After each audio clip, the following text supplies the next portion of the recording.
Hey guys, welcome back to another episode of the Music Den. I'm your host, Armando Venditti. Hoping you guys are having a great day. Today, ladies and gentlemen, Ken and I are back and we are going to be discussing a very special box set that has just been released over the past few months. And that box set is from one Ultravox called The Collection, the deluxe edition. Ultravox, new wave synth pop band from who got their start in, I would say, a post-punk genre in 77, 78, led by John Fox, would go on to be led by Midge after the departure of John Fox. And then their sound would pretty much have an overhaul, let's say, into more of a new wave synth pop, Britpop kind of feel, more electronic. Now, the collection, the original release, The Greatest Hits, was released on November 2nd, 1984, through Chrysalis Records, 14 tracks in total, with a total playing time of 56 minutes and 51 seconds. What we have today is a discussion on the deluxe edition box set. And for that, I will pass the virtual mic over to Mr. Ken Cheshire. Ken, take it away. Thank you, Armando. I wonder how many of our viewers are familiar with this band, Ultravox. They're known have basically two different eras. The first era was the original lineup with John Fox on vocals, Steve Shears on guitar, Chris Cross on bass, Billy Currie initially on violin, and Warren Cann on percussion. Uh, they blended a real punk attitude with a lot of electronic experimentation. Hmm. Um, I would say they were probably inspired by Kraftwerk at the time, Roxy Music, um, David Bowie's Berlin albums, and artists like that. After three albums and a fairly modest success, um, John Fox left the band in 1979. They immediately replaced John Fox with Midge, singer and guitarist. And this is when they really started their golden age at this point. Hmm. Um, and they, like you said, they kind of melded into more of a sleek synth pop sound. And Ultravox stood apart from most 80s synth pop bands in tone and in structure, Hmm. and arguably even ambition. Um, uh, their their mood was more of a darker cinematic mood sound, um, rather than just relying on like other bands on catchy, danceable songs. Ultravox leaned into the more brooding and dramatic, kind of a Yes. icy romanticism, European, a very European melancholy, so to speak. Yeah, yeah. And before I failed to mention this, but one of the main spin-off bands from Ultravox was Visage, fronted by Steve Strange, with the hit single "Fade to Gray." Um, Yep. so I failed to And mention that's that, but yeah, and that still shows up on a lot of yeah, yeah, that streaming was playlists. Yeah, yeah hugely yeah, influential, yeah. They hugely were, yeah. influential. Yeah, yeah. But another difference is Ultravox felt more like a band rather than just a bunch of electronic programmers. Okay. Midge, uh, fabulous vocalist with a wide vocal range. He wasn't just that somewhat monotone, low pitch singer like a lot of the other bands used, and an excellent guitar player. And this is one thing that really caught my attention back in the 80s, because like, whoa, here we got the electronics and we got a really good guitar. Yeah. It was electronic. It was kind of a rock and roll guitar. Yeah. Um, and they used a live bass. And Warren Cann's um, drumming style, even though they did use electronics, was really did have that organic feel. His drumming style was an organic style, even though they were using the electronics, and Hmm. so it wasn't all drum machine driven. No. Um, Billy Carey bringing the violin and really formal, almost classical keyboard parts also kind of really made it more distinctive. So the music didn't feel so machine like. Yeah. Um, There was a human element to there it. was a human element to it. There was atmosphere. And like I said, they weren't just shooting for, the European dance culture. And so that's what really drew me into them.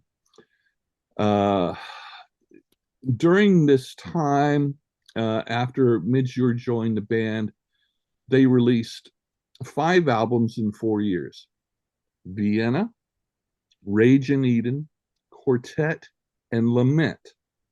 And those are the 4 albums that are going to be focused on here, even though they did release 4 albums after this, right up until 2012. So Ultravox sold really well in Europe, Hmm. but not so much in the U.S. Yeah. As a British band, of course, they did especially well in the UK. Um, uh, the best they did in the US was the album Quartet. It only peaked at 60, number 61 on the charts. Yeah. But all of them went gold or platinum in the UK, and 2 of them went gold and platinum in New Zealand too. So definitely more of a European draw. Yeah. So so this box set, the collection, like you said, it was released in November of 1984. Uh, Sold over 2 million worldwide. Went triple platinum in the UK. So one of the best-selling greatest hits albums. It covers 14 tracks, or covered 14 tracks off of the 4 albums that we're talking about. Hmm. Then come December of 2025, and to something that I wasn't expecting, because all 4 of the albums that I mentioned have been released as extended edition and box set over the last 10, 15 years. Oh, yes. All very good. So, so they come out with a box set of a greatest hits. It's like, huh? Yeah. We talk a lot about artists and bands here that it's like okay, well, all you really need of this band is the greatest hits. Yeah. You know, the Yeah. rest.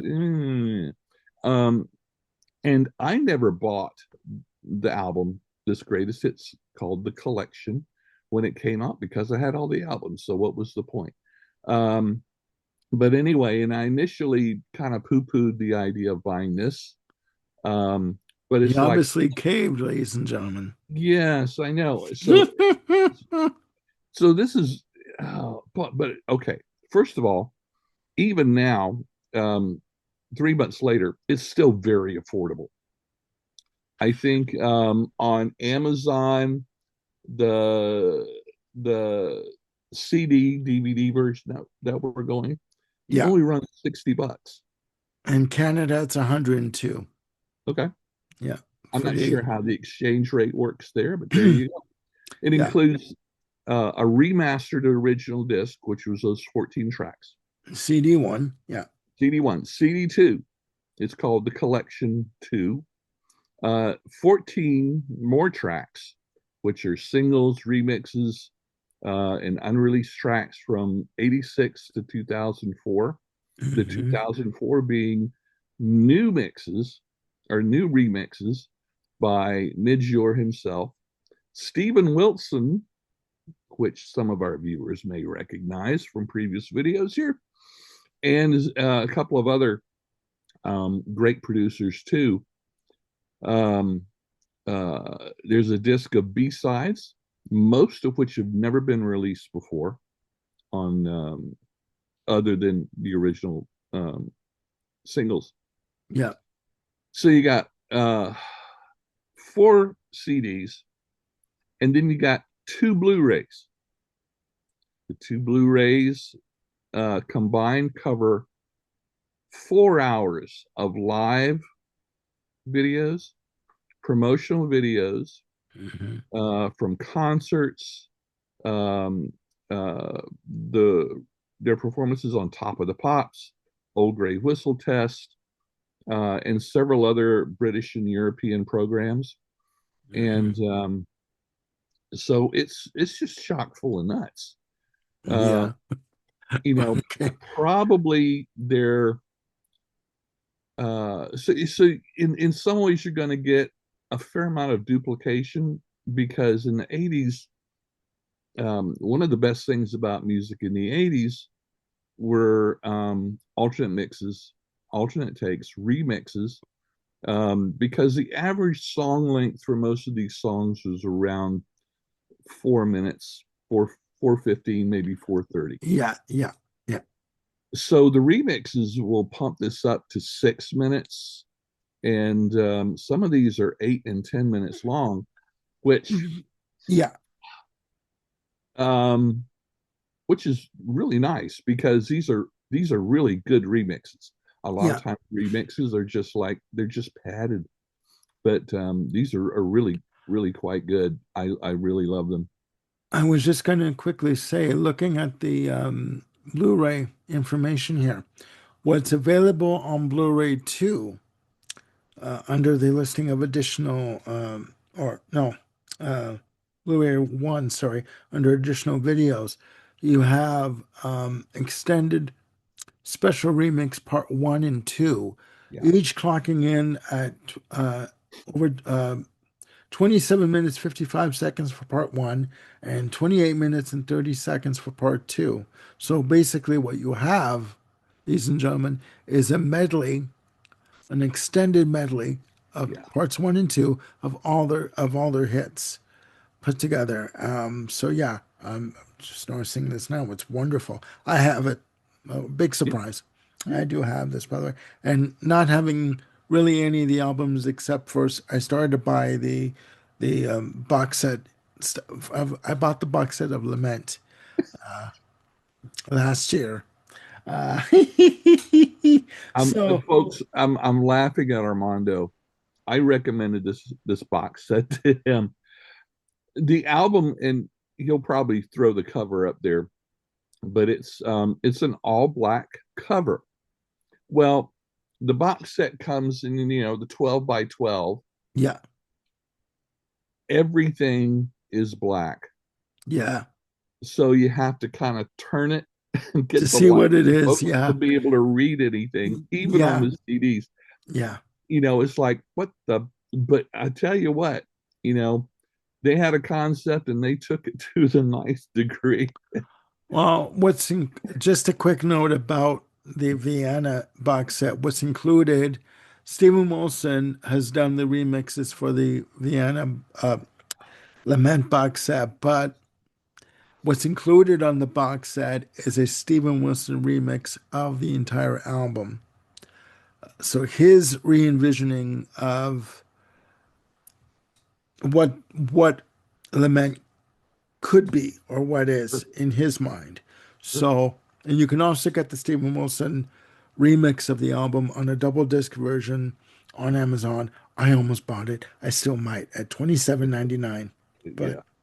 if you have the box set, you really don't need that. But okay, Yeah. we And must and these continue. We must yeah, continue. and probably Lament is arguably my favorite of these four albums. Okay, can I ask you a question though? Yeah. What drew you to Ultravox in the first place? Because I listened to the albums with John Fox and I've listened to the albums with Midge Ure and Yeah.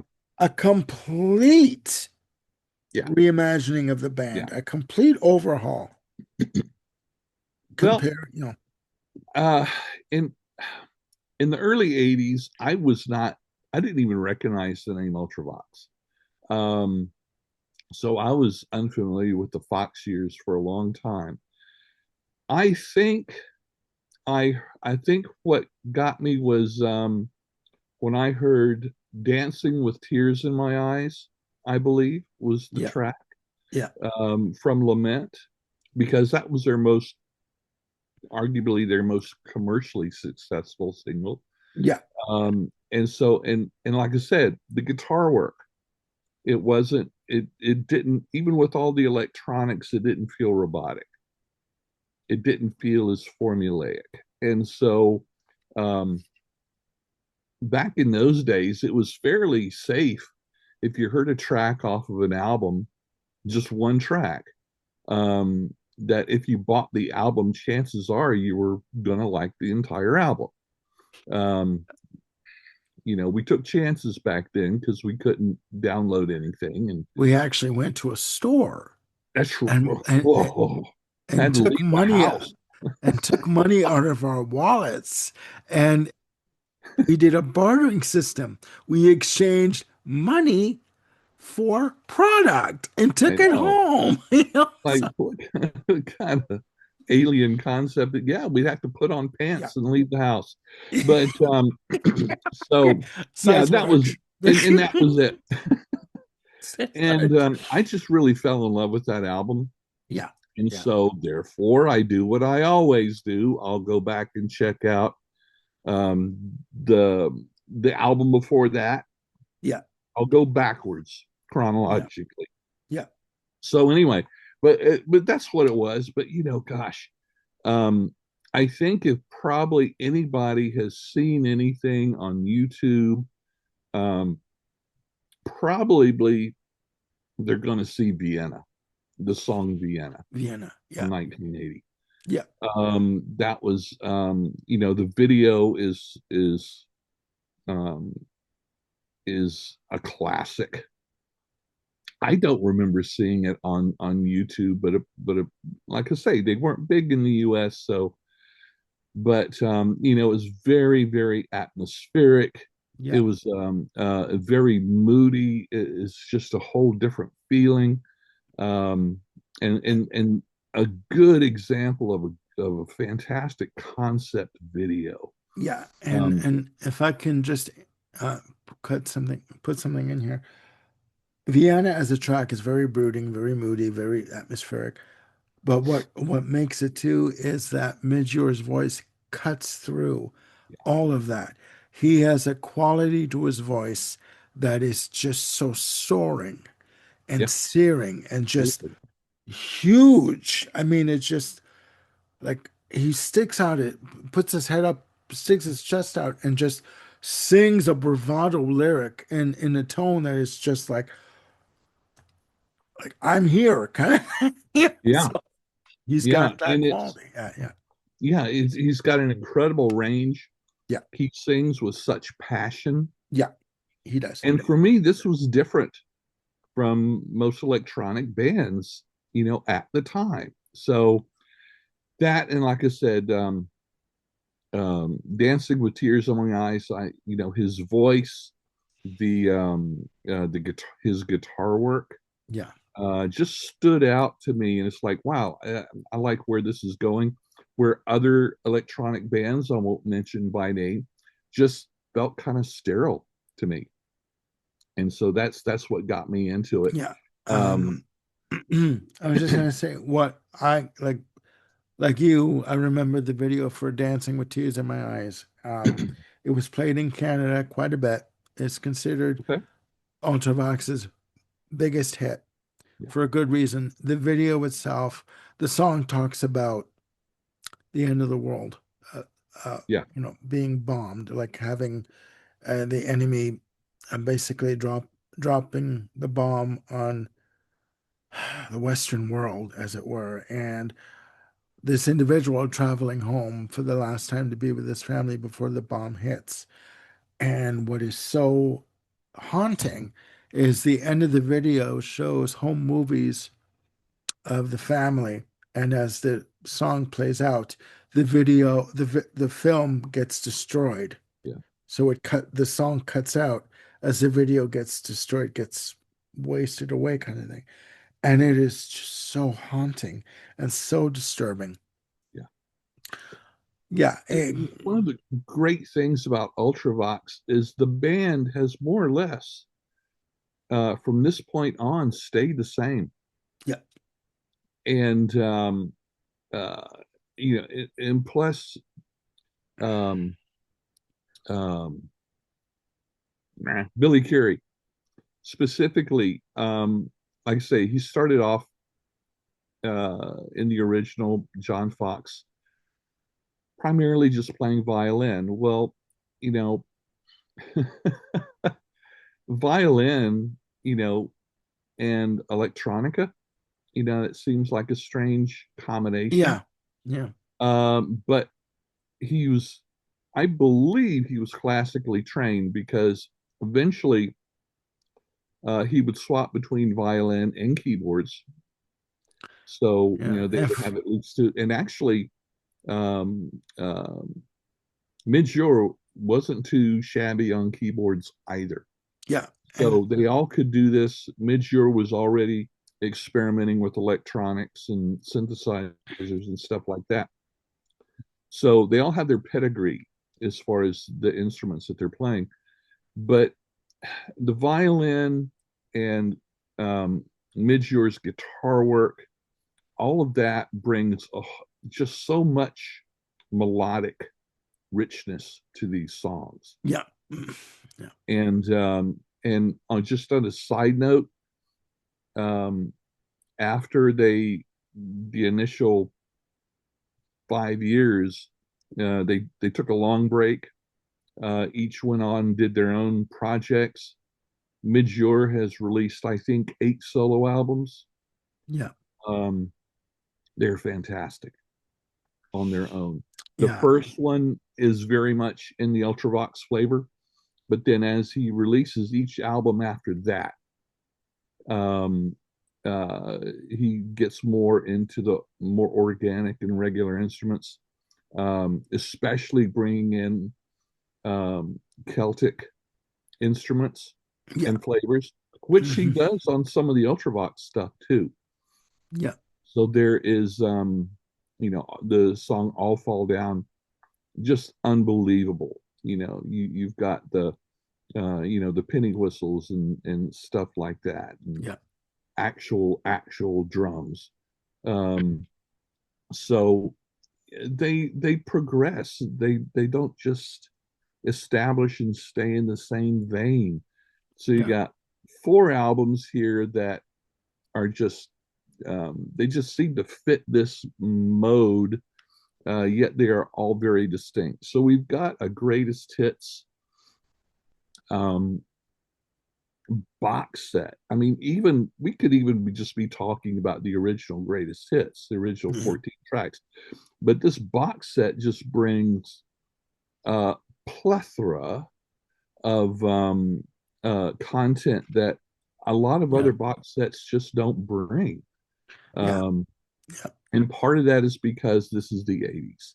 So there was a lot of material that were in cans somewhere, Yeah. that they were able to take advantage of. But they just didn't do that. They actually went back and not only remastered, but like I said, uh, Midjor and they made new mixes from some of these things. Yeah. So they put a lot of energy, a lot of work, as they have their other box sets.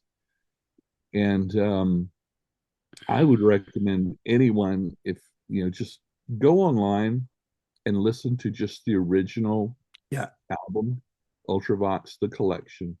Listen to those 14 tracks. If that wets your whistle, this gives you something to jump into. Yeah. Um, all of the CDs in this box set are available streaming. Yeah. But I tell you what, ponying out just a few bucks for those two DVDs, Blu-rays, oh, Yeah. it's so nice. Yeah. Yeah. It's so Uh, nice. the you can't, ladies and gentlemen, as Ken said, you can stream this box set. I think it's like 65 videos or 65 files to listen to. You don't get the Blu-ray content, but you get the audio content. Yeah. My only bone of contention with this set is you do not get the 10-minute plus remix of Dancing with Tears in My Eyes. You do get that remix on the Lament box set. Go for it. Have fun. That Well, is the they only can't bone put of all their eggs in one basket. that is the only bone of contention I have. But just Yeah. to go through this again quickly, as I go through my list here, in the collection, the deluxe edition, you get the original album remastered. You get 14 tracks. Disc two is the collection two, with another 14 tracks of alternate takes of All Stood Still, The Thin Wall, Stephen Wilson single mix, etc. White China, another Stephen Wilson remix, radio edit, sorry, I should say, remix edit. I sense a pattern happening here. Disc three, you get the remixes, okay, featuring him, 12-inch mix, Stephen Wilson for Sleepwalk. There's one, two, as I'm counting, there's four Stephen Wilson remixes on the remix disc alone, CD3. CD4 is the B-sides. Another 19 tracks of the B-sides. Blu-ray one is the promotional videos for all the stuff. Yes, Dancing with Tears in My Eyes is included. Uh, Vienna, Passing Strangers, etc. Wonderfully done, and additional videos for Sleepwalk Live. Live versions of concert footage, an uncut version of Vienna. In terms of the additional videos that are on Blu-ray One, Blu-ray Two is at the BBC. Performances at the BBC. Let me see how many are on here. 27 videos on the Blu-ray Yep. two Yep. of this edition. So this SOB is packed to the brim with additional footage, additional videos, additional remixes, not the 10-minute version of Dancing with Cheese Mask, but beggars can't be choosers, or can they? We won't go into that. But I mean, you know, like as Ken said, this is a wonderful package to get. 60 some odd dollars in the US, $102 on Amazon.ca, Amazon.com. You can get it, Amazon.co.uk, Discogs, eBay, or better yet, here's a novel idea. Go to your local record store. If they don't have it, they'll order it. It's through Universal Music. You can get it. It's still available. Yeah. And it is simply wonderful. Seeing as how I asked you about your experience with Ultravox, let me just ask you this additional question. John Fox era or Midge? Which do you prefer? I prefer mid-year. Now, as I have said on many videos here, um, a certain percentage of that favoritism is the nostalgia factor. However, like I said, his vocal work and his guitar work and his songwriting, it appeals to me more. It's got man, this tugs at your heartstrings. Hmm. When I was doing my background research for this, I saw um, a lot of commentary on the internet talking about how this was the mid-year was period was much darker than the John Fox. It's like, and that took me by surprise because for me it doesn't feel dark. No, it's It's it. just it's just it's emotional. It's Mm, not shallow. Hmm. It's not just get out on the disco Euro dance floor. And so for many people, this box set's going to be overkill. However, there is a new single CD that's the remastered, excellent top quality. If Yeah. you're into vinyl, there's a 2 LP version, black Yeah. vinyl, Yeah. and there is a 4 LP clear vinyl deluxe edition. I'm not quite sure how many of those were are pressed and still available. Mm.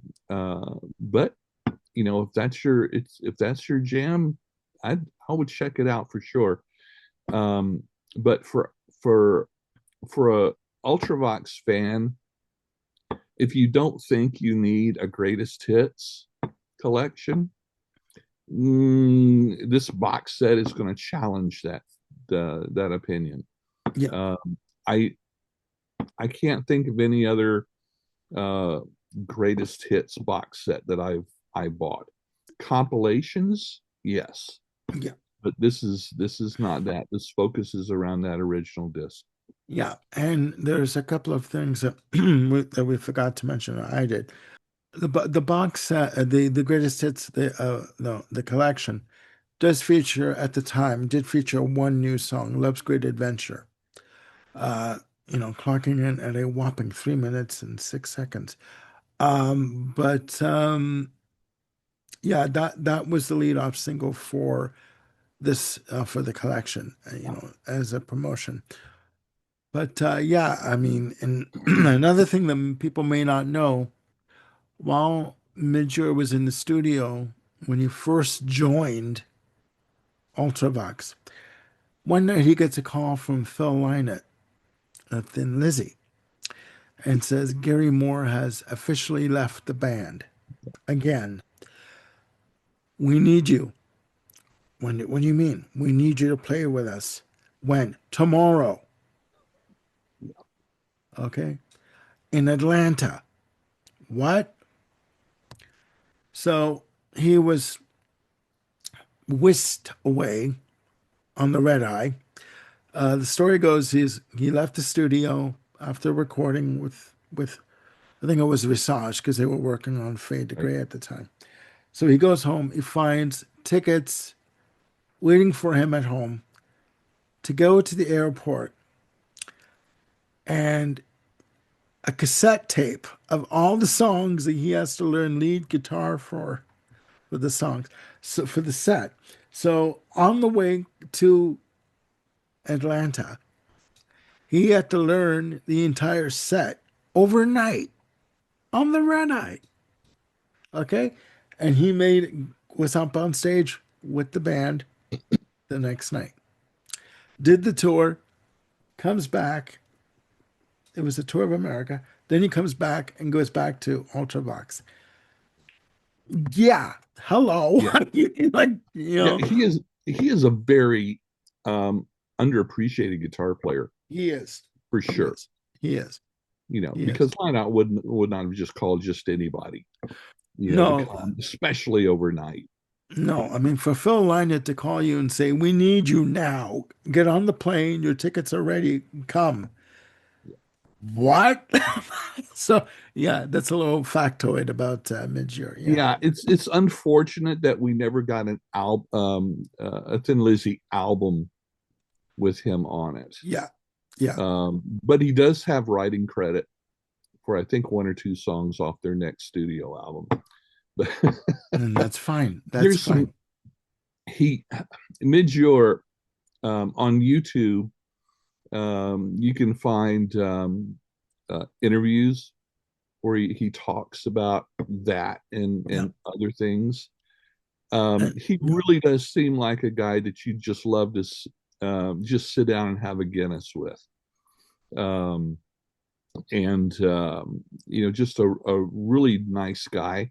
From Yeah. everything that I've read, um, there. Oh gosh, do we even want to mention? Do they know it's Christmas? Well, Nah. he is the co-writer. I was going to mention it.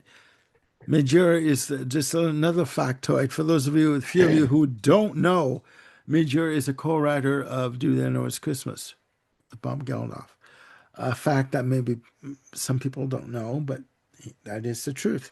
Some people may not want to know. Depends on how they feel about the song. But Okay. yeah, I mean, this is the circles, the artistic circles that he traveled in, Yeah. in the 80s. Yeah. He just he's only known in the U.S. during that time from his fandom, which wasn't very big. Well, I mean, But he was huge. He's yeah. huge overseas. And well, in North America, he's known for the album "The Gift" from 1985 with the lead-off single "If I Was," which is a really good song as well. But yeah, he started talking about Ultravox, ended up talking about Midge. Yeah, But Midge is an underrated musician, singer, producer, writer. He's also, as part of Ultravox, Ultravox is also a very underrated band in North America. Their exposure in North America has yeah. not been that great, and we just wanted to bring attention to everybody with the release of the collection, the deluxe edition box set of this list of just amazing greatest hits. Just amazing greatest hits. All right, ladies and gentlemen, there you have it. A very quick and very impromptu discussion on Ultravox and the release of the collection, the deluxe edition. You can get this again on Amazon.ca, Amazon.com, Amazon.co.uk, on Discogs, on eBay, and again, do the novel thing and go to your local record store and ask them to order it for you. It's available through Universal Music, Chrysalis Universal, so it is still available. It's still in distribution. Check it out and let us know what you think of the band Ultravox and the collection and Major in the comments down below. Anything more to add, Ken? No, just I appreciate the opportunity to talk about this band. Um, yeah. Wonderful. No, you're more than welcome. You don't need to thank me. You're more than welcome. They're a wonderful Well, band. well, They're a great band. They need to be talked about a lot more. So I it just they are a great um they're like a hidden gem, yeah, and they should be taken out and polished and viewed and discussed more. So yeah. that's what we're And if doing. any of our viewers are familiar, or especially if you're fans, please comment below and Yes. let us know what your experience is, what your favorite songs are, the favorite album. Um, let's get talking about this. Let's Yeah. have a conversation online. Yeah. Definitely. Definitely. All right, ladies and gentlemen, there you have it. For Ken, Cheshire Armando Venditti signing off. Please again click like and subscribe and do hit the notification bell to keep yourselves on top of any new content we got coming up. And we've got more shows that we're working on. I'm doing an episode with Bill Schuster, a two-part episode on ranking the albums of Rush, part three of our Rush times three segment of episodes that we're doing, set of episodes. And Jim is joining me for part two of Rush times three, doing our top 10 Rush tracks. And more episodes to come as we can get them to you. All right. Have a great day. Look after one another and each other and yourselves. And we'll see you soon on the Music Den. Bye for now.